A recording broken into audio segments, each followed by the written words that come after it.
চলো রমা কাকিমাদের বাড়িতে গিয়ে আমরা টিভি দেখবো। হ্যাঁ রমার মা, ও রমার মা। হ্যাঁ বলো, আমাদের টিভিটা না দুদিন হলো খারাপ হয়ে গেছে, আর ও খুব কার্টুন দেখবে বলছে, একটু দেখতে দাও না। টিভি দেখবে?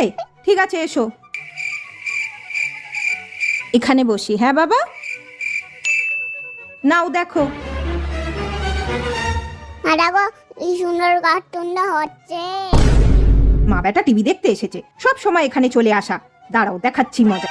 লাইনটাই অফ করে দিই, তাহলে মা বেটা আর টিভি দেখতে পারবে না। দেখো এবার কত কার্টুন দেখবে। কারেন্ট চলে গেল তো, তোমরা আর কি করে টিভি দেখবে?